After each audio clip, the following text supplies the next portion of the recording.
je suis donc la responsable de la vie scolaire. La vie scolaire, c'est tout le temps qui n'est pas en classe.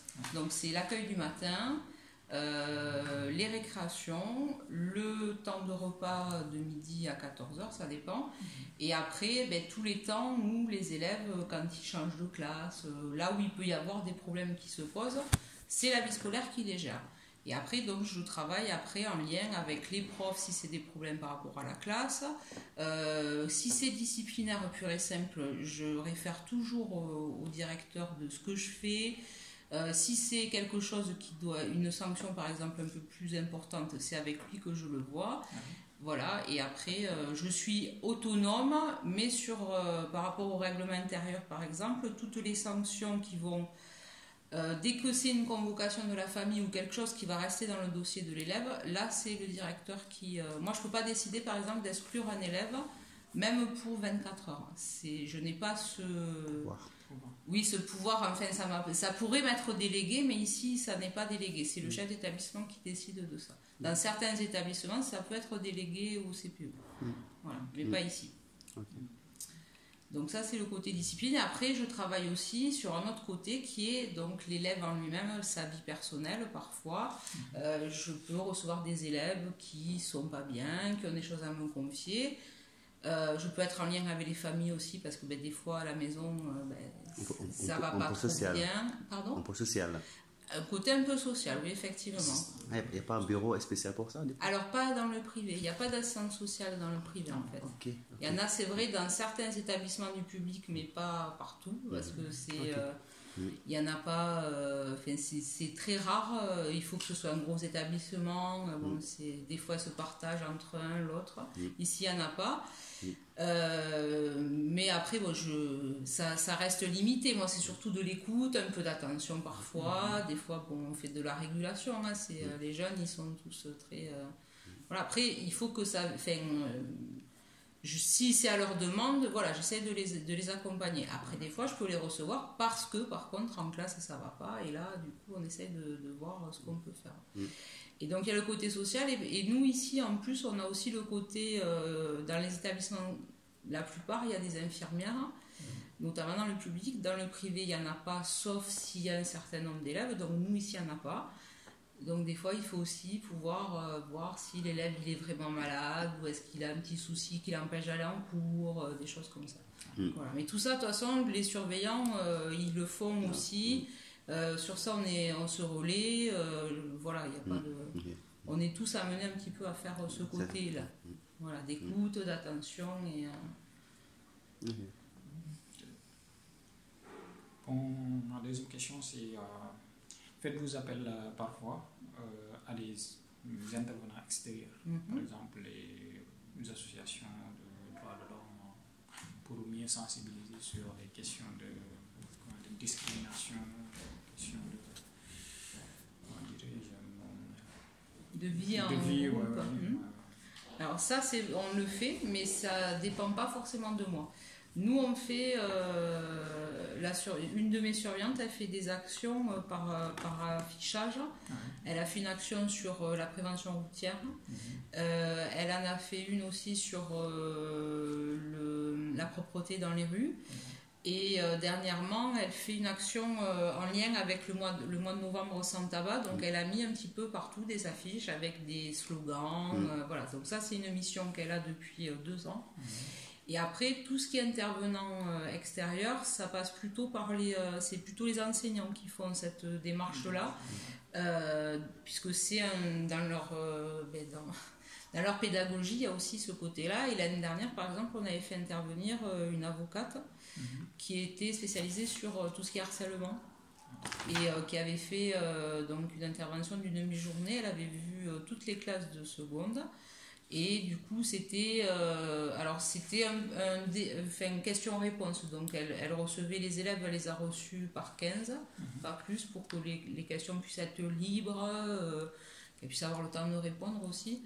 Et je trouve que ça a été très intéressant. J'ai assisté moi à un groupe et c'est vrai parce que il y a des choses qu'ils font en fait dans leur quotidien, ils se rendent même pas compte que ça peut être effectivement du harcèlement ou quelque chose qui est contre la loi. Donc c'est vrai qu'il y a besoin de les sensibiliser, de faire Alors après on essaye de faire venir quelqu'un pour parler des addictions, de tout ce qui est addiction, donc que ce soit drogue, alcool, tabac.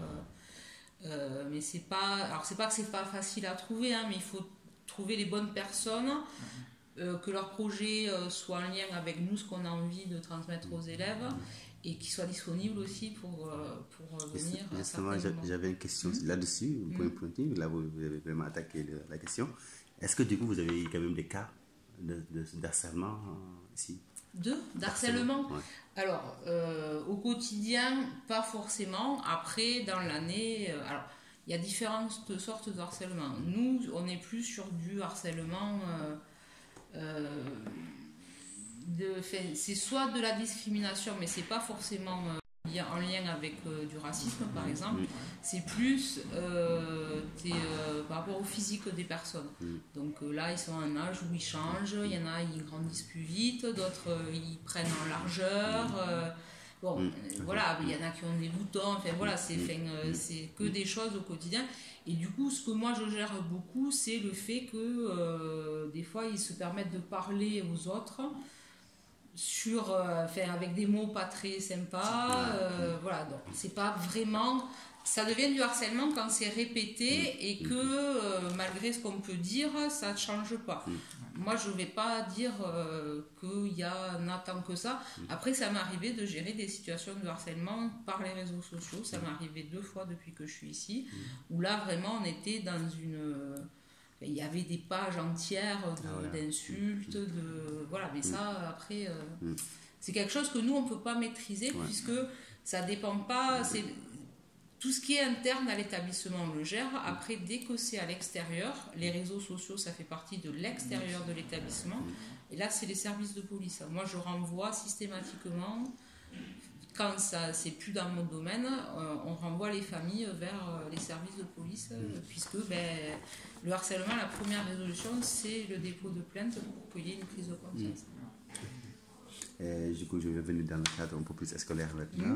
Alors, les zones de recrutement pour les élèves de seconde, comment vous arrivez à sélectionner les élèves pour les secondes ici, pour qu'ils puissent rentrer dans le lycée On ne les sélectionne pas forcément, parce que pour entrer en seconde, en fait, c'est à la fin de la 3e, il y a une orientation. Et du coup, les familles font des vœux. Les vœux, ils rentrent dans une procédure d'affectation automatique. En fait, c'est un ordinateur, il classe les élèves, il les trie. Et chaque famille doit émettre au moins 3 vœux pour être sûr d'avoir un établissement pour l'année d'après. Donc la seule différence entre nous, établissements privés, et les établissements du public, en fait, ils attendent fin juin, une fois que cette machine elle a fait son processus, ils reçoivent une affectation de, s'ils ont 4 classes de seconde, 4 x 30, voilà. Et après, les élèves, ils appellent les familles pour leur demander de venir faire une inspection. Nous, on a exactement la même procédure, à part que dès le mois de février, par exemple, des gens vont venir ici demander un entretien pour être sûrs d'avoir une place et du coup dans notre établissement. Et du coup, quand ils vont faire leurs vœux, ils vont mettre notre établissement en premier vœu et comme ça, ils sont sûrs. Et voilà. Après, il y a ici, alors, seconde, 3e, tous les niveaux de classe, il y a un entretien de la famille avec le directeur. Sans ça, il n'y a pas d'inscription. C'est la seule différence. Après, je sais que parfois on dit que dans le privé, on choisit nos élèves. Oui, puisqu'on a un entretien, on peut dire non, mais avec cette procédure d'affectation, là, en 3e, on peut avoir des élèves qui viennent chez nous. Et on va du coup leur proposer un rendez-vous, mais il y a quand même, ils ont une possibilité par l'affectation. Et le nombre des élèves ici, c'est exact dans le lycée. Et pour les filles et les garçons, le pourcentage, je ne sais pas. Vous n'avez pas? Non, je ne le sais pas. Après, je peux le regarder, mais je ne le sais pas. C'est pas grave. Je dirais qu'il y a plus de filles que de garçons. Oui. Et le pourcentage de réussite aussi, est-ce que vous avez le pourcentage de réussite chez les filles et chez les garçons aussi? Est-ce que vous avez le pourcentage de réussite? De réussite, non, ça on n'a pas. Non, vous n'avez pas aussi? Par tranche. Ah, ok, vous ne faites pas. Ok.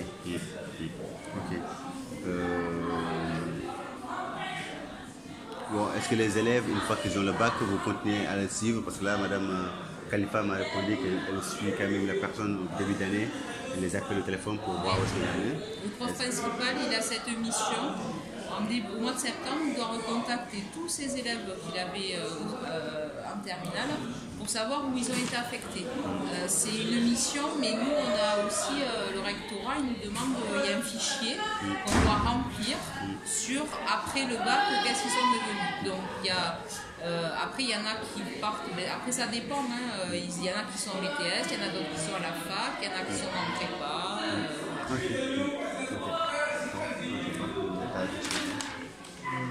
Quelles sont les difficultés que vous rencontrez souvent? Au quotidien, ça peut être un élève qui est pas bien, qui n'a pas envie de parler, ou un élève qui pose des difficultés, qu'on n'arrive pas à trouver, ce qui fait qu'il va être plus à l'écoute. Enfin, voilà, c'est au quotidien, c'est quand on n'arrive pas à résoudre les problèmes, que ça prend un peu plus de temps. Après, là, aujourd'hui, au quotidien, c'est dans mon organisation, il me manque une personne, il me manque un surveillant, donc du coup, moi, je suis obligée de faire le travail du surveillant et j'ai en plus mon travail, mais bon, ça c'est de l'organisation, ça c'est pas. Après, oui, le plus gros problème qu'on peut avoir au quotidien, c'est les élèves qui sont difficiles, qui n'écoutent pas les consignes, qui ne veulent pas rentrer un peu dans notre règlement. Voilà, est-ce que ces élèves-là, dans votre expérience, est-ce que c'est lié à des cas de social ou de précarité sociale ça peut être plusieurs choses. Ça peut être effectivement l'environnement familial.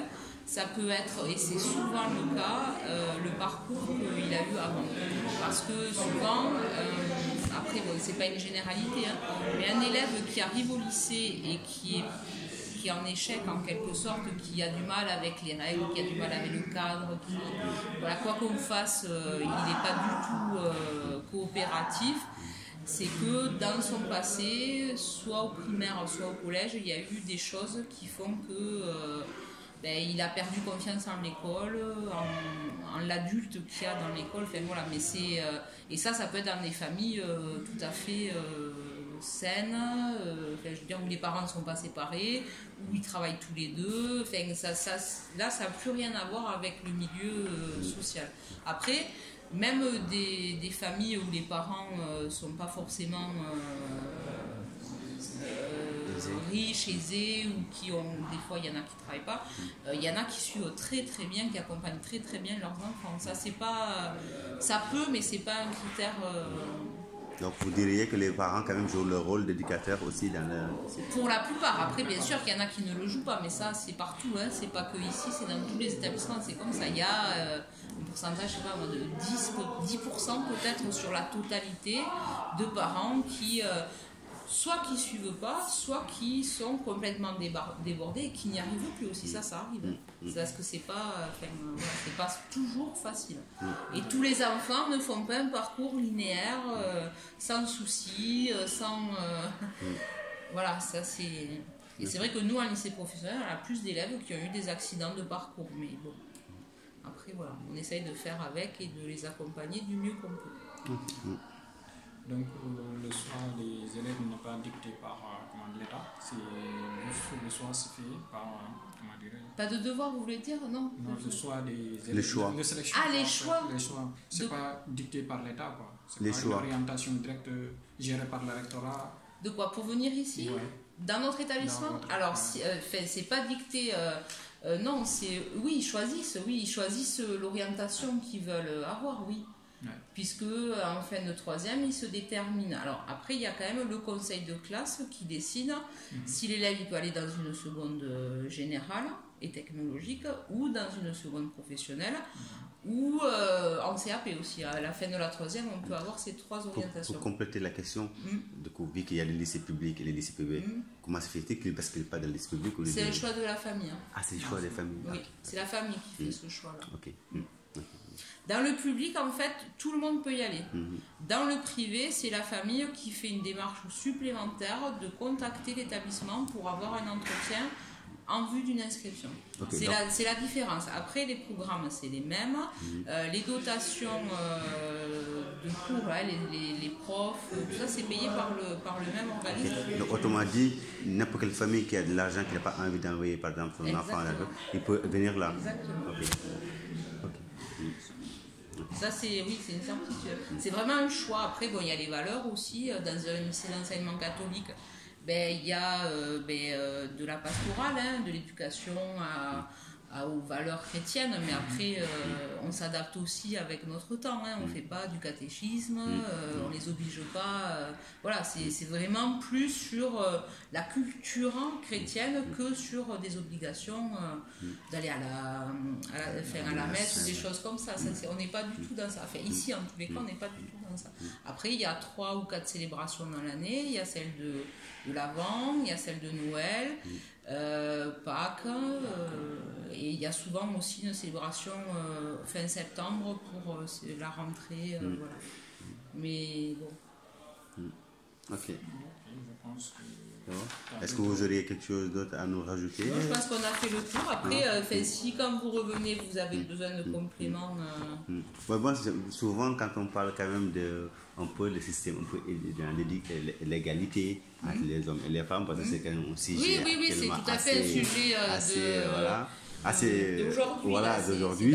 Donc, ce serait intéressant pour savoir quand même enfin, je ne sais pas, parce que des fois, on en pose quand même des questions là-bas. Est-ce que vous avez posé ces questions-là? À l'université, on pose l'année passée, quand j'ai passé le stage. C'est à ce moment-là qu'il avait commencé le début un peu du tout. Donc on commence à poser des questions. Du coup, le taux de réussite des femmes, est-ce qu'il s'implique beaucoup? Voilà. Oui, après, je pense qu'effectivement, elles s'impliquent plus, peut-être elles réussissent mieux, mais honnêtement, nous, on ne fait pas ce genre de chiffres-là.